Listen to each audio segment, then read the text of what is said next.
This talk is on Samuel Plato, his roots, his times, and his legacy.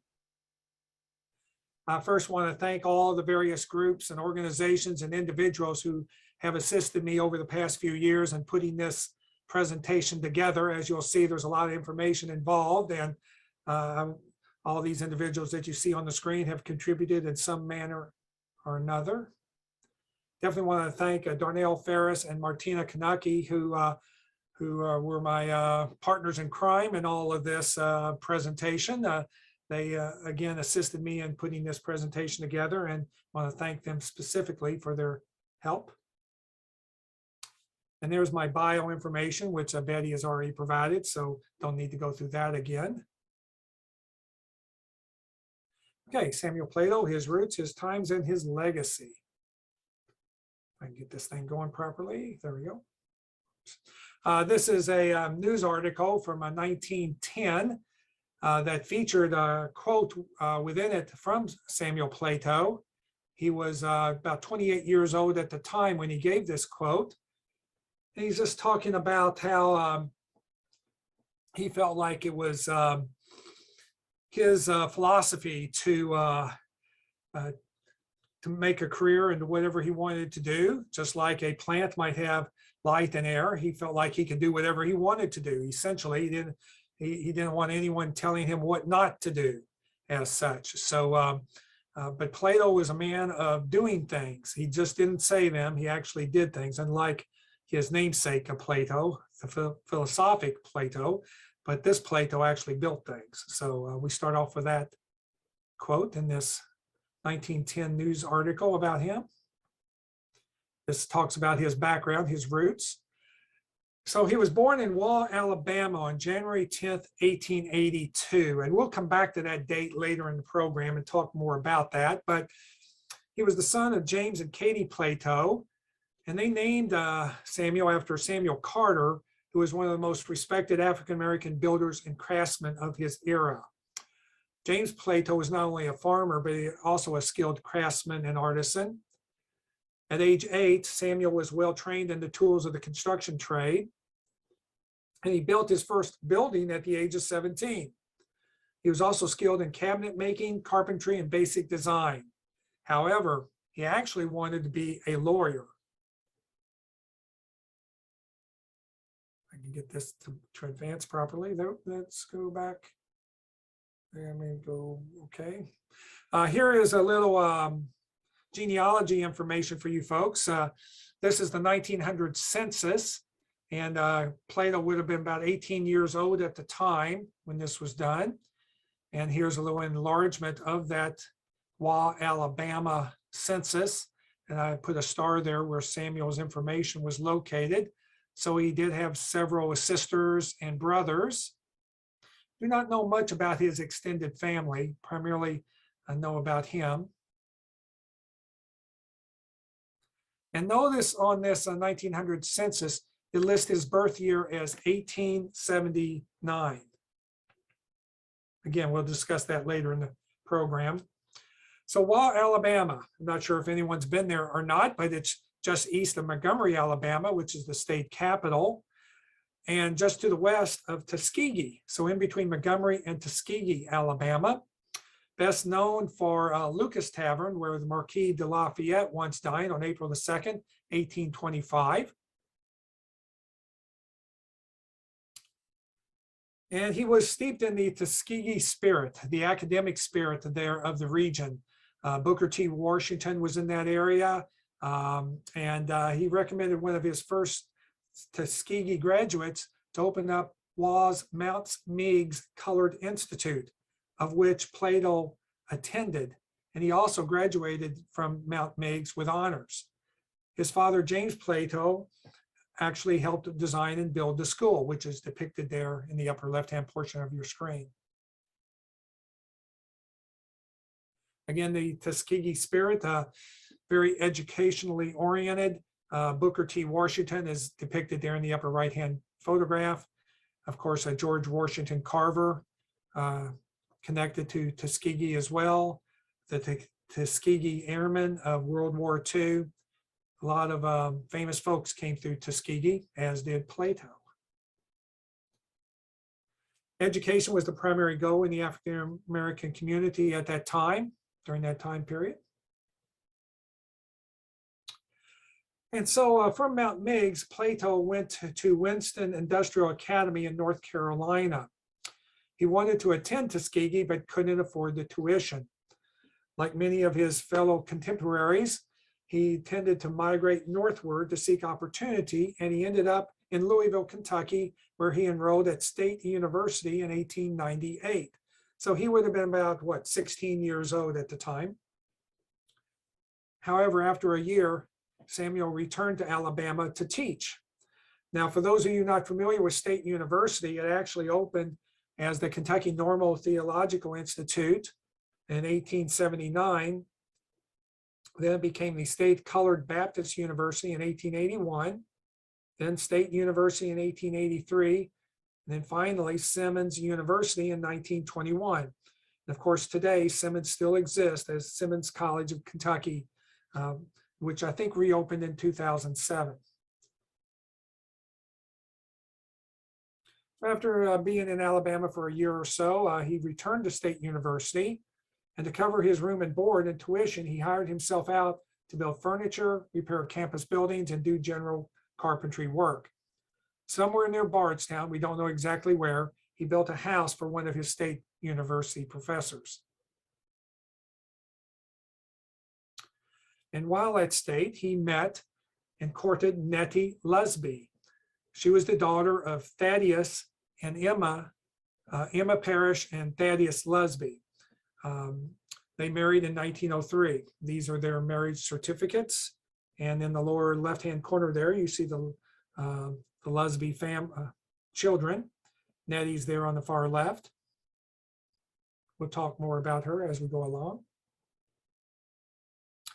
And then somewhere along the line, Plato completed an international correspondence school based in Scranton, Pennsylvania, with a course in architecture.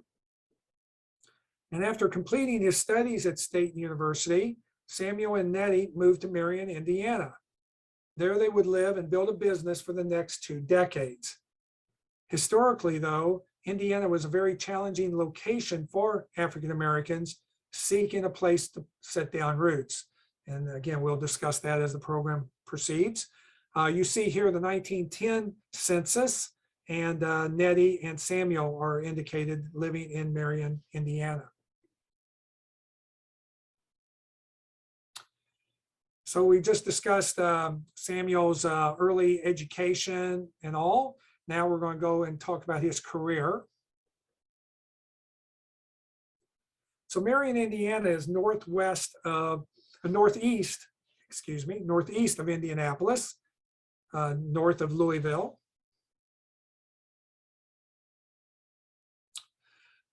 And before and after slavery, African Americans generally passed through Indiana because of public hostility and the law. Most notable was Article 13 of the Indiana Constitution of 1851, which stated, "No Negro or mulatto shall come into or settle in the state after the adoption of this Constitution." Additionally, legislation required all Blacks already living in Indiana to register with the circuit court clerk. Long after such laws and conventions faded away, cultural attitudes lingered, as Plato soon discovered and later described at the National Negro Business Conference. And I'll talk a little bit about this quote that's in this paper. He talks about that he went to work as a carpenter in Marion with only $2.40 in his pocket. He was working on a schoolhouse when the foreman came around one day and said he would have to discharge me. "Was it my work?" Plato said. "No," said the foreman. "It was because of my color. The white carpenters refused to work with me." Plato then said to them, "Someday you will come to me for a job."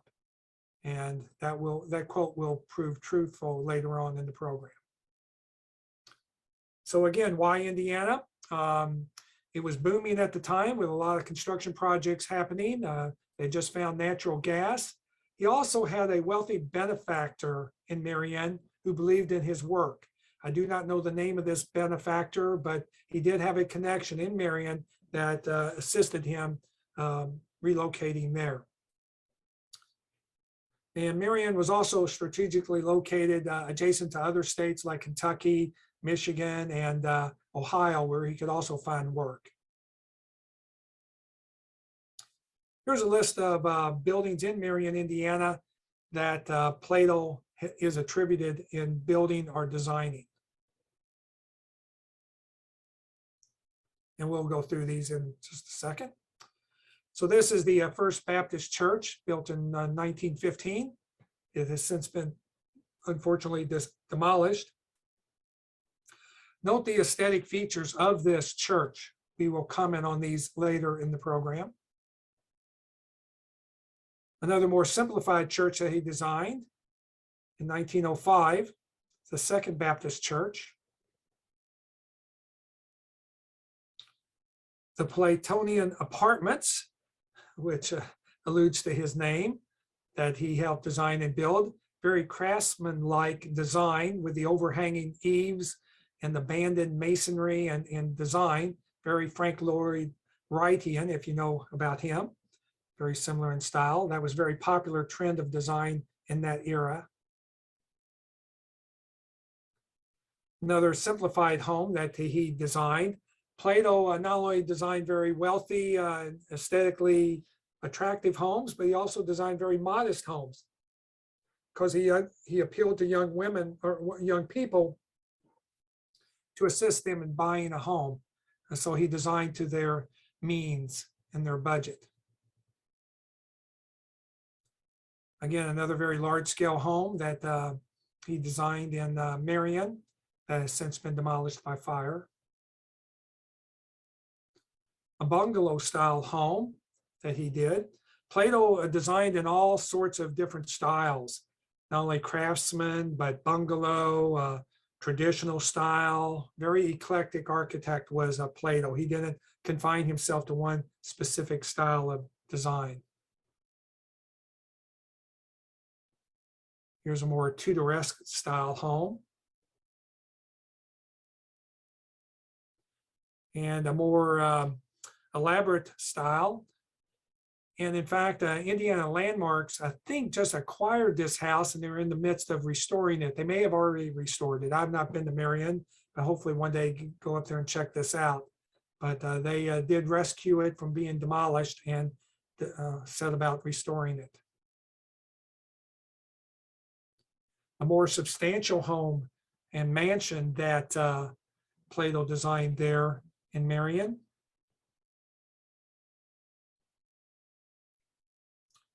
And another similar style home also nearby. They're both connected to each other, or this is the side view of the Wilson house.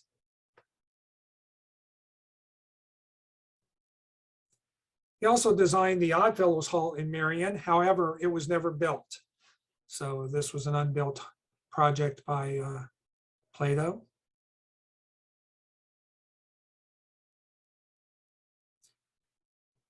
So why did Plato leave Indiana? Well, unfortunately, in the 1920s and 30s, the Ku Klux Klan really infiltrated the state, and over 250,000 Hoosiers were in the ranks of the Klan. So Samuel and Nettie felt uncomfortable and decided to head back south to Louisville.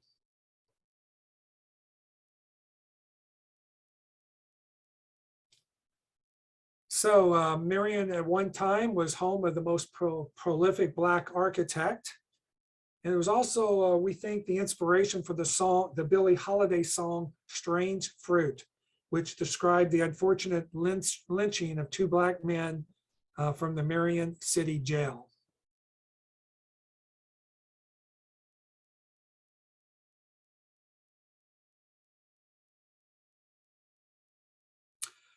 Once the Platos returned to Louisville, shortly thereafter, Nettie Plato died of tuberculosis.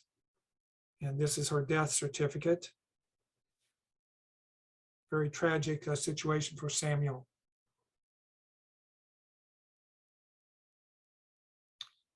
A year later, though, he married Enora Lucas Davis, who would also become his office manager and accountant. So he married Elnora a year after Nettie's unfortunate passing. You see in this photograph, Samuel there standing on the right, and then Elnora there on the left.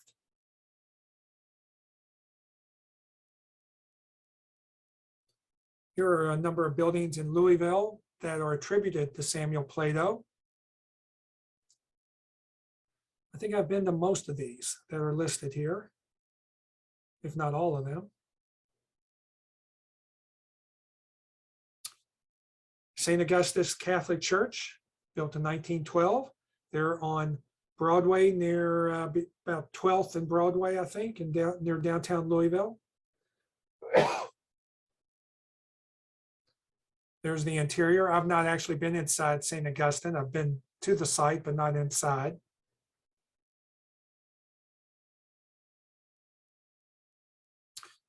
This perhaps is Samuel's most recognizable project. It's Broadway Temple AME Zion Church, built in 1915 at the northwest corner of Broadway and 13th Street. On the cornerstone there, the last line, it says S.M. Plato, architect. And I kind of highlighted the inscription a bit.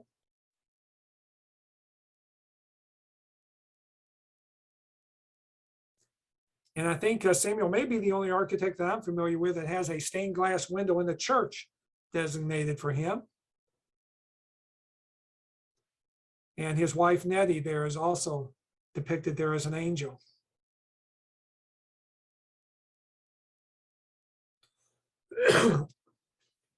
So here's the Broadway Temple under construction.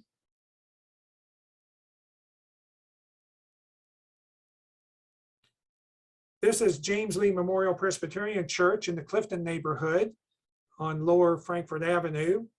Again, note the aesthetic details of this church compared to several of the previous churches that we've been discussing. Some interior photographs of it. This church has since been converted into a residential complex, so it no longer serves as a church. So there's no longer a sanctuary, I believe, in this former church. This is a side view of it.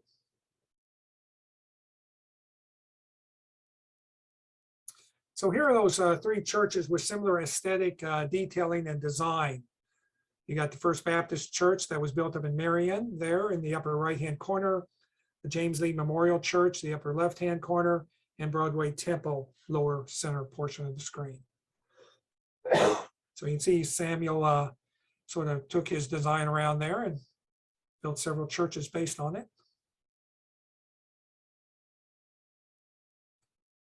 One of his more major projects was located here at Kentucky and 7th Street.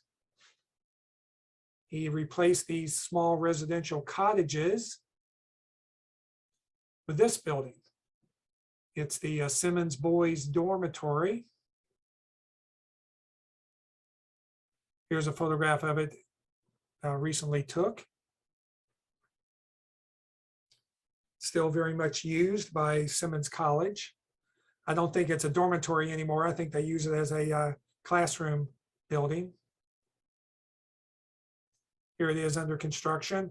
I'm sure Samuel is depicted somewhere in the audience here or up there on the stage. But the photograph is such that we can't determine exactly which person Samuel is there.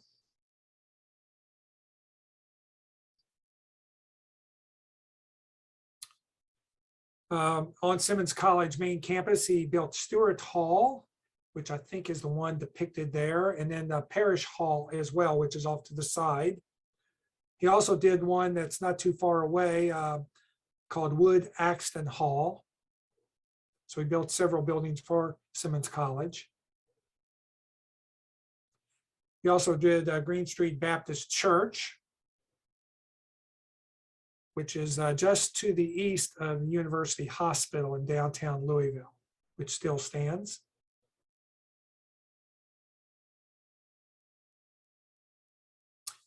Now, Samuel is attributed to this building here. This is the what's now known as the 10th Street, Chestnut Street YMCA, was once the Pythian Temple, sorry, as such. And it's been noted that Samuel designed this. However, upon further research, the National Register of Historic Places indicates that architect Henry Walters designed this building. Here is that National Register information with the Pythian building listed as Henry Walters as the architect. So why is it that Samuel Plato is associated with this building? By the way, there's another article here that lists Nevin and Morgan as architects for the renovation from the Pythian building to the YMCA. But Samuel Plato was not listed on any of these. So again, folklore said that he designed this building. But the reason for that is this building. Let me get off those circles there. He did do a design for the Chestnut Street YMCA. And this is the building here. And there you see Plato's name there at the lower portion. So evidently what might have happened prior to the YMCA purchasing the Pythian building, they were going to build their own building and decided not to do so, and instead bought the other building by Henry Walters. So here's a comparison of the two projects. So that is the reason why there is confusion as to who designed the actual building standing there at 10th and Chestnut. Samuel did do a design for the 10th Street YMCA, but it was never implemented. He did build this structure here, the Mammoth Life Insurance Building, down on Muhammad Ali, just west of 6th Street. You would never recognize it though. There it is today. They put this metal facade over the exterior. I think I liked it the original way that Samuel designed it. Maybe one day River City Bank will take that down and restore it. He also designed the Virginia Avenue School, which is now known as the West End School, in 1923. He designed the original portion, which is the red roof structure that you see in the upper photograph there. He also did the Washburn building, which is at 28th and Dumesnil in the Parkland neighborhood.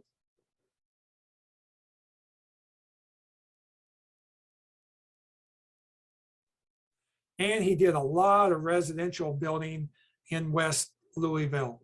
Here are representative examples of some of the buildings that Samuel is attributed to designing and building. Some elaborate, some more modest. Here's a more substantial house that he did for Mr. Hammond.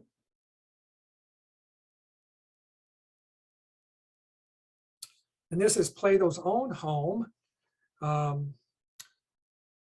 as listed there in Muhammad Ali. And it is deteriorating. We hope someday to be able to purchase this residence and restore it.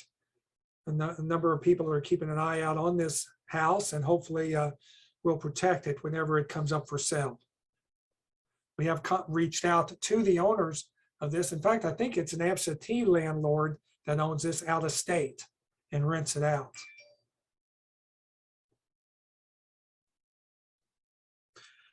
Now then, some of the challenges that Plato faced, not only from the Ku Klux Klan and Jim Crow laws, was the Depression that was going on in the late 20s and 1930s. And so Samuel Plato and Elnora moved around to go wherever the work was.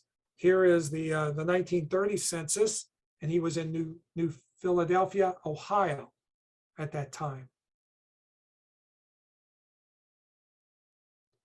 Here are some other building locations that Samuel did. You see he worked in Maryland, Washington, D.C., Ohio, and Indiana. some more of the more substantial structures that Samuel Plato designed and built.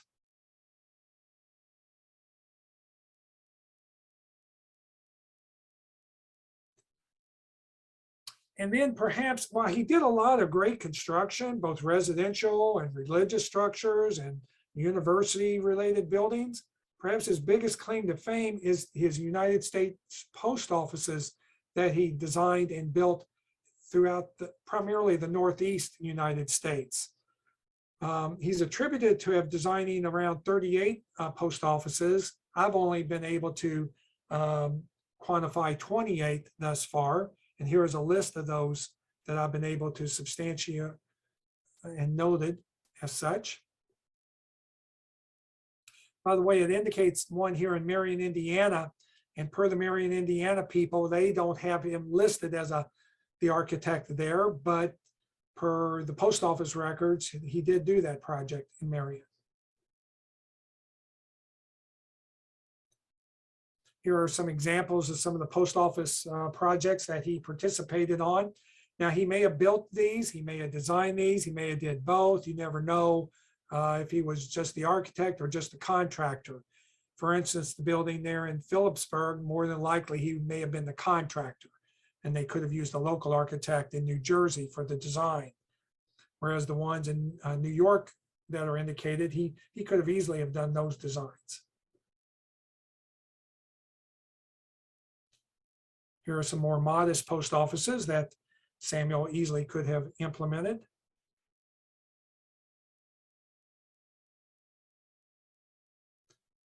Some other projects, the one there in Xenia, Ohio, I think that's 1913. And then the Decatur, Alabama post office has an interesting story behind it. When the post office folks in Alabama hired him to do this project, they did not know he was an African-American architect. So when he came down to supervise the construction, the contractor got all upset knowing that he was now working with an African-American architect. That was Samuel's last visit to the construction site. He did not go back down to visit again. But again, Samuel did implement the project, and thank goodness he did, but he did face a lot of obstacles in what he was doing.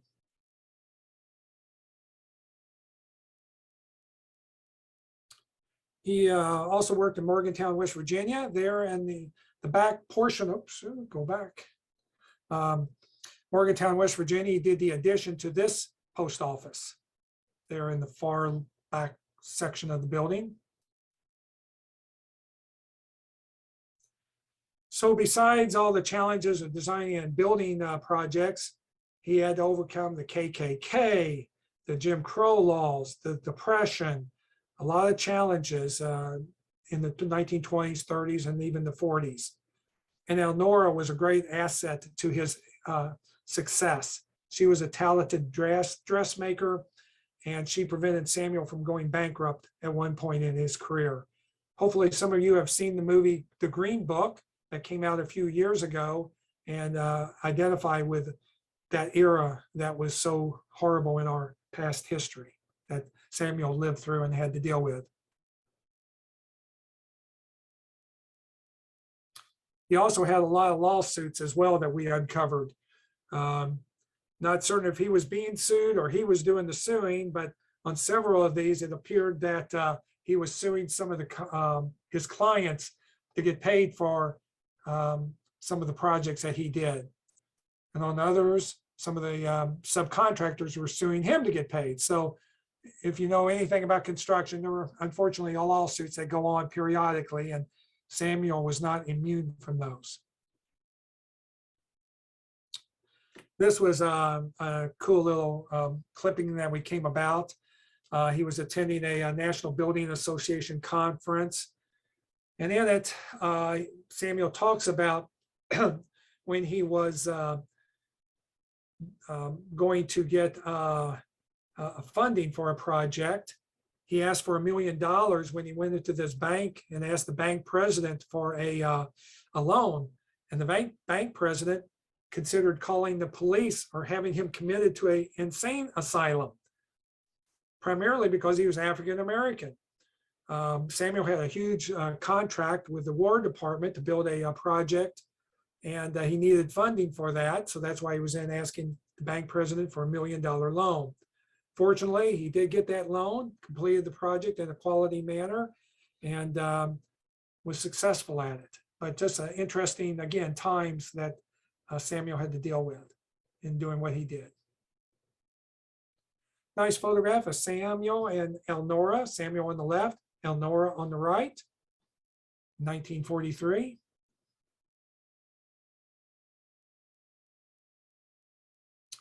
Here in Louisville, he designed an affordable housing community known as Ford Place in the western section of Louisville. I have not been to this area. I don't know if it's still known as Ford Place or not, but what it says, he built 36 houses.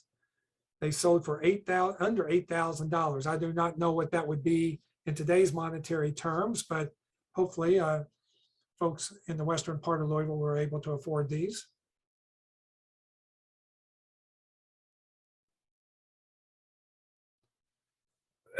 Samuel Plato was recognized by the president's wife, Eleanor Roosevelt, for his efforts in building affordable housing. I believe that's him with Elnora, I believe.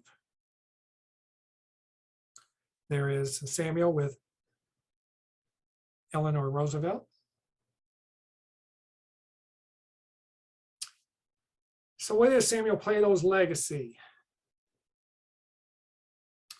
Here at Howard University, his portrait was presented there and is hanging in the halls of Howard University, where he wanted to inspire future engineers and architects to be successful as well.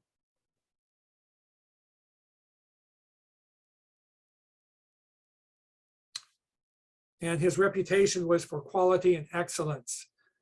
He not only was an asset to his race, but also very much an asset to Louisville, as noted here in the local newspaper.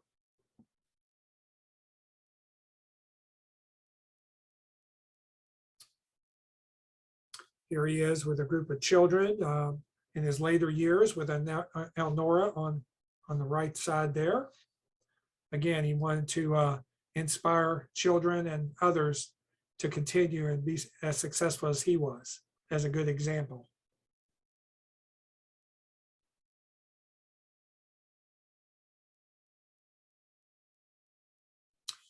Here's a group of Black professionals meeting in Virginia. We believe that Samuel was at this conference, although we do not see him in this photograph here. At least we cannot pick him out. But we do believe he attended this conference. But what's interesting is the lady seated there in the front row in the center. That is the first African-American architect in Virginia, Ethel Bailey Furman. And she was quite accomplished.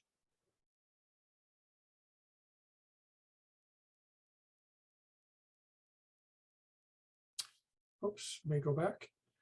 So Samuel practiced in 9 states as well as the Washington, D.C. area, and 9 of his projects are on the National Register of Historic Places.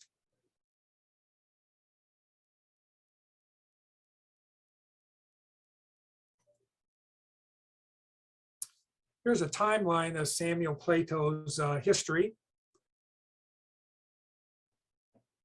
Again, listed as born in 1882. Oops, this thing just likes to advance on me. Hang on, let me go back just a second. Well, it's not, for some reason, it's hung up on me here. Hang on. Oh, that's weird. Hang on, folks. My computer has frozen for some reason, and as soon as it, well, there we go. Well, shoot, there we go. Okay, we're back in business. Good deal. It's technology for us. Hang on, let me go back. Sorry. Okay. Well, dang on it. What is going on here? Hang on. Okay, sorry. So here's a timeline. Talks about when he was born and when he went to Louisville, when he went to Marion and all that. A lot of his construction projects are listed here. When he got married to Elnora Davis Lucas there in 1925.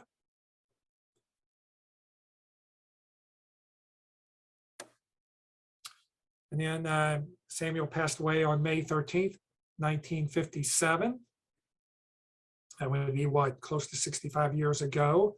This is his death certificate listed there. I think he died of a brain aneurysm, if I remember correctly. Cerebral thrombosis is listed there.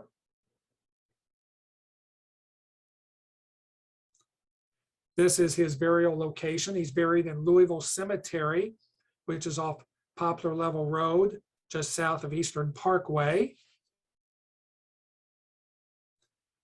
He's buried there adjacent to Elnora's aunt, who is known as Minnie Scott. Samuel there in the middle there. Now, if you notice, Elnora's information is not listed there.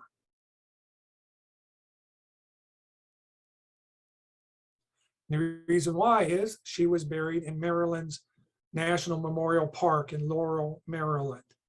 She outlived Samuel Plato and more than likely relocated elsewhere, and then when she passed away, she was buried there in Laurel, Maryland.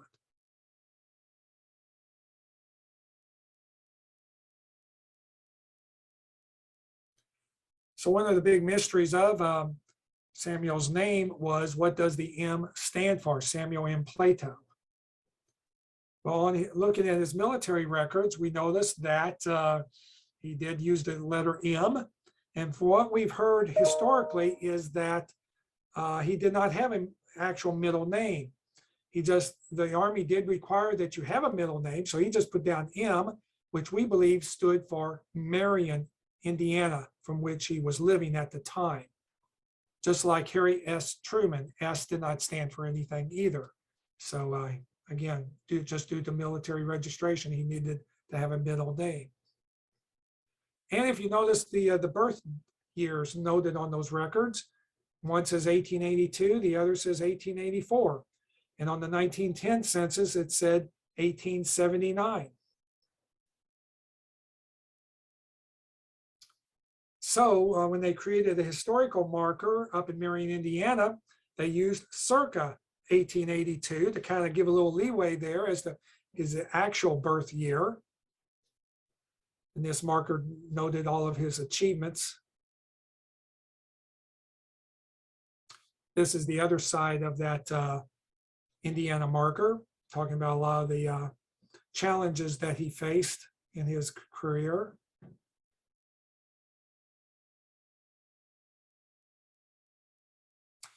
And then a few years ago, we with the Louisville Historical League and the local Architects Association, we installed a marker in front of his most noted work there, the Broadway Temple AME Zion Church. It's there at 13th and Broadway. And that's the end of my presentation. So hopefully you learned a little bit about Samuel Plato and his career and his roots. And I'll open it up for questions. I see we have some chats going on here, so I'll have to look at those.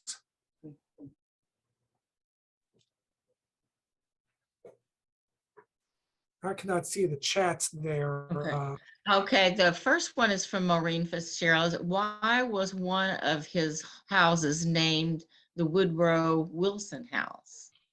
That was up in Marion, Indiana, and it was also known as the Hostess House. And more than likely, it was just a local organization that built that home, but I do not know why it was actual name as such. I don't think it had anything to do with the president being born there or connected to it. I'm sure it was a fraternal type of home, if you will. So that's as much as I'm sure you can Google that name and find out more about it up in Marion, Indiana. Terry Chambers wanted to thank you. She said it was entertaining and educational as well. And Pat Jackson also wanted to give her thanks, and I do too. It's so detailed. It's very interesting to see what all he accomplished. Thank you. And I was glad to see.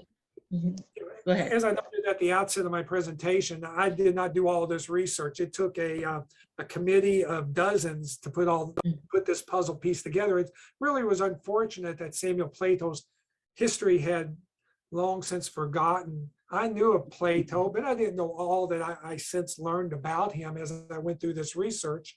And this research took about 2 to 3 years to do. We, as noted, we had to comb through census records and burial records and all that to find out more about him.